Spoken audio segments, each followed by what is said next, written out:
Central-state relations. Administrative relations. Administrative relations. The distribution of legislative authority has resulted in a shared executive branch between the federal government and the states. Article 256 to 263 of the Constitution deals with the administrative relation between the center and states. Distribution of executive powers. The center's power encompasses the entire nation when it comes to matters over which it has exclusive jurisdiction, union list, as well as when it exercises any rights, jurisdiction, or authority granted to it by a treaty or agreement. The subjects listed in the state list fall under the state's purview. The states have the executive authority in matters involving the concurrent list. The state's executive branch must act in a way that ensures the laws established by Parliament are upheld.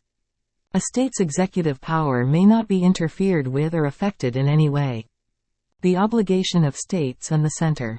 The Constitution has placed two restrictions on the executive power of the states in order to give ample scope to the center for exercising its executive power in an unrestricted manner. The state's executive branch must act in a way that ensures the laws established by Parliament are upheld, as not to prejudice the executive power of the center in the state. In both cases, the executive power of the center extends to giving such directions to the state as are necessary for the purpose. The sanction behind these directions of the center is coercive in nature. Thus, Article 365 says that where any state has failed to comply with any directions given by the center, it will be lawful for the President to hold that a situation has arisen in which the government of the state cannot be carried on in accordance with the provisions of the Constitution. It means that, in such a situation, the President's rule can be imposed in the state under Article 356. Center's direction to the states. In center-state relations, the following circumstances are where the center may provide advice to states. Construction and maintenance of communication systems deemed to be of national or military importance by the government. Provision of enough resources for students from linguistic minority groups to receive elementary school instruction in their home tongue. The creation and execution of specific initiatives for the ST's welfare in the various states. Mutual delegation of functions. To decrease rigidity and prevent a deadlock, the Constitution permits intergovernmental delegation of executive authorities. With the state government's approval, the President may delegate the Union's executive functions to it.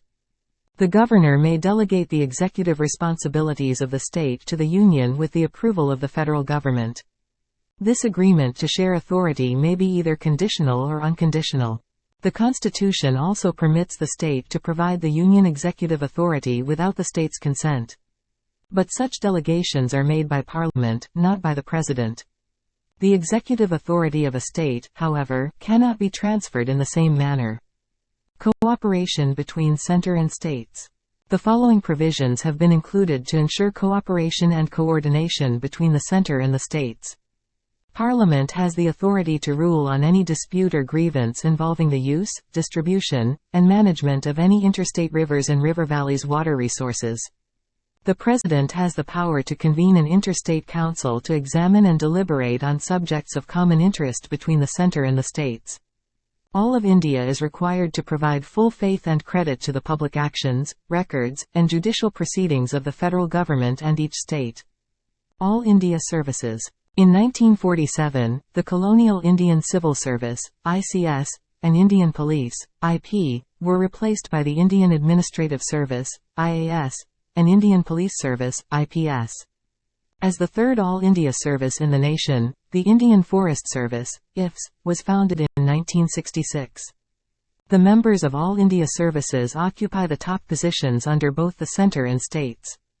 But they are recruited and trained by the center. The ultimate control lies with the central government while immediate control vests with the state governments. Article 312 of the Indian Constitution gives Parliament the authority to create an All India service provided the Rajya Sabha passes a resolution to that effect. With the combination of these three services, a single service is created with uniform pay schedules, rights, and status. All India services is required for assist in maintaining the federal government and the state's administrative standards high. Aid in ensuring that the administrative framework is consistent throughout the nation. They enhance communication, collaboration, coordination, and cooperative action between the federal government and the states on issues of shared concern. Public Service Commission. The center-state relationships in this area are as follows. The State Public Service Commission's chairman and members are chosen by the governor, but only the president has the authority to remove them.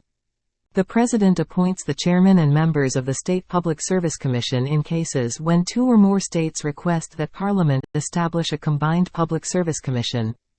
The president's approval is required for UPSC to help the State Public Service Commission at the governor's request. In order to create and implement joint recruiting plans for any services that require candidates with certain qualifications, the UPSC works with the states. Integrated judicial system. Despite its dual polity, India has built an integrated judicial system. This unified judicial system is in charge of enforcing both federal and state laws. The judges of a high court are appointed by the President of India, in consultation with the Chief Justice of India and the Governor of the state. The President has the power to transfer or remove them. Parliament has approved the creation of joint high courts for two or more states.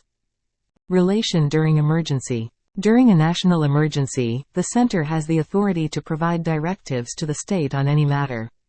The state governments are brought under the complete control of the center, though they are not suspended. When president rule is imposed in a state, the president may exercise the duties and authority vested in him and powers vested in the governor or any other administrative authority in the state. During a financial emergency, the president may also give other crucial orders, such as lowering the salaries of high court judges and state personnel. The center may require states to abide by financial propriety canons. Thank you.